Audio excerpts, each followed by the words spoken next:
Halo Sobat Okebis, bersama saya yang akan menemani hari-hari Sobat semua, dengan melanjutkan cerita dari novel Ternyata Suamiku Penguasa Asia, pasti bisa membuat hari kalian semakin lebih menyenangkan nih.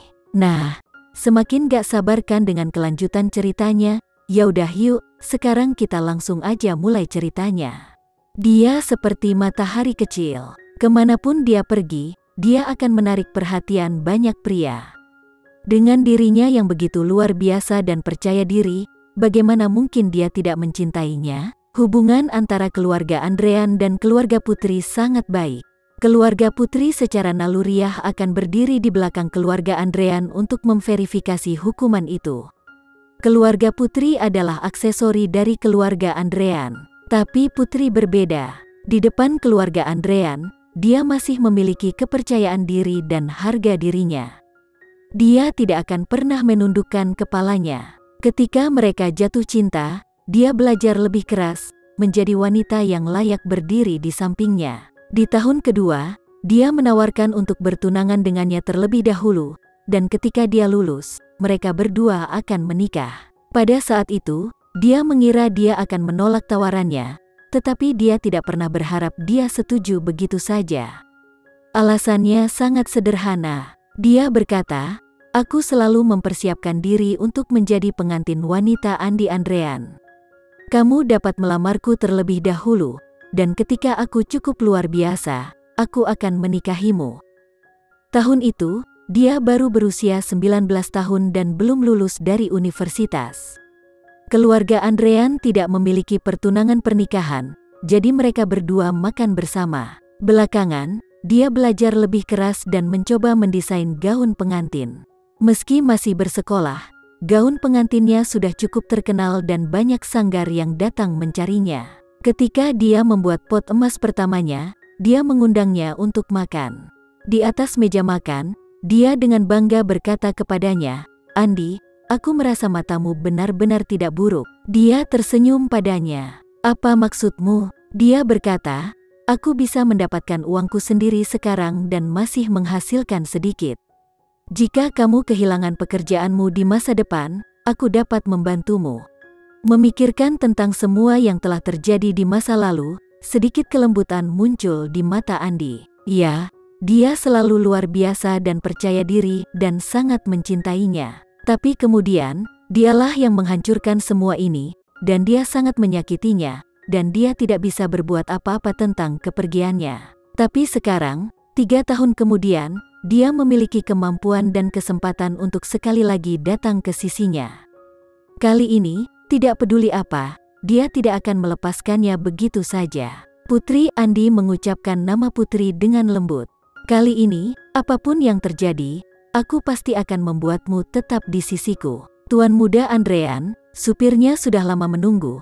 "Apakah Anda ingin keluar?" Meskipun Andi menyuruh Raka untuk pergi, dia tidak keluar. Andi sadar kembali, menyembunyikan emosinya, bangkit dan pergi. Setengah jam kemudian, Putri yang sedang sibuk mengerjakan pekerjaannya, teleponnya tiba-tiba berdering. Ketika dia mengambilnya dan melihat bahwa itu adalah nomor yang tidak dikenal, dia dengan sopan menjawab, "Halo." Andi berdeham dan berkata, "Putri, aku ada di coffee shop di sebelah perusahaanmu. Keluarlah dan kita akan mengobrol dengan baik."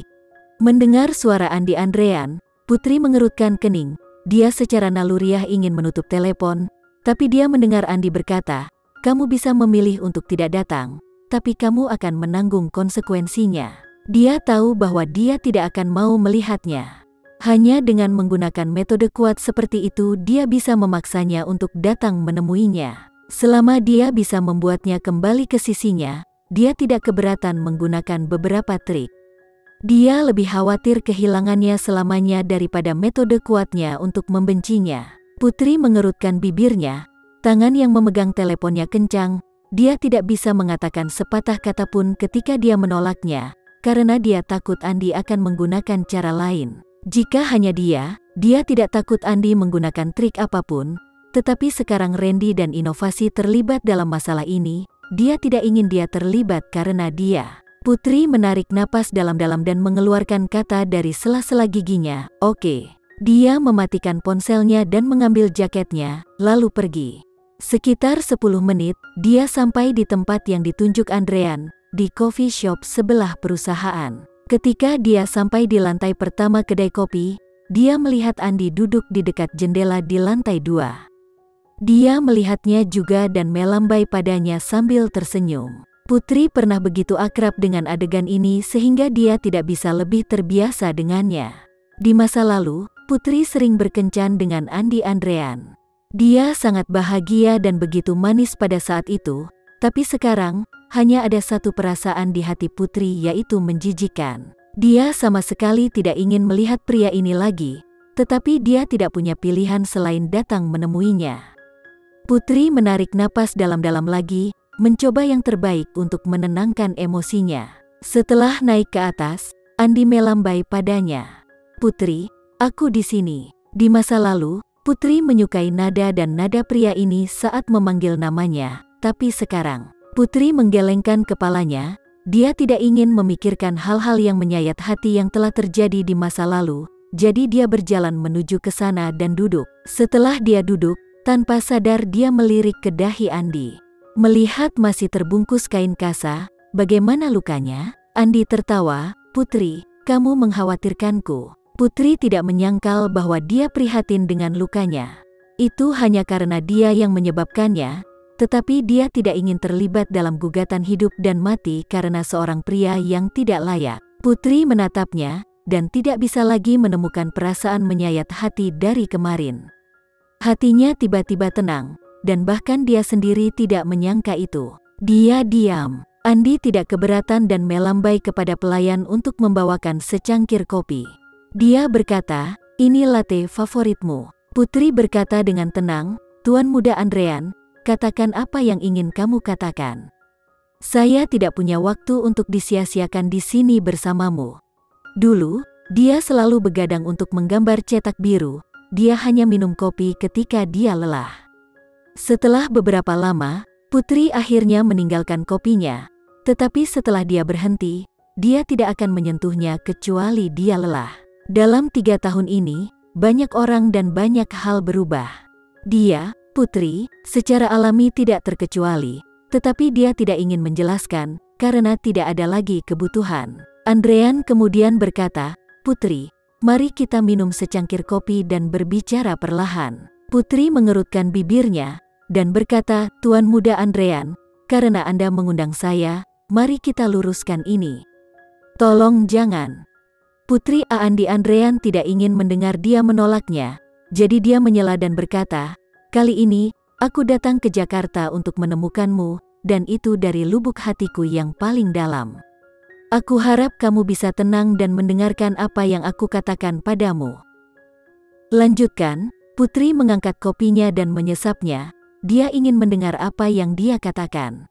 Andrean mengulurkan tangan untuk menjabat tangannya, tetapi sebelum dia bisa melakukannya, Putri segera menarik tangannya dan menatapnya dengan dingin.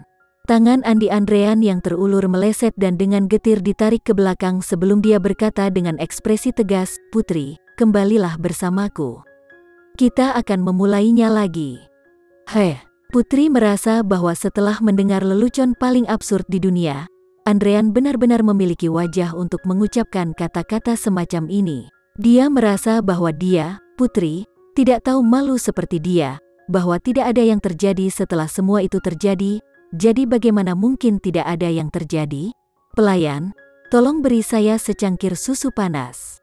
Suara rendah dan seksi tiba-tiba datang dari belakang, menyebabkan tubuh Putri sedikit gemetar. Mungkin Andrean dan yang lainnya tidak menyadarinya, tetapi Putri tahu itu adalah Randy. Sekian dulu ya sobat cerita hari ini. Tetap nantikan cerita berikutnya dari novel ini. Eits, jangan lupa untuk like, share, komen, dan subscribe channel ini agar kita lebih bersemangat lagi untuk menceritakan novel-novel menarik lainnya. Dah ada.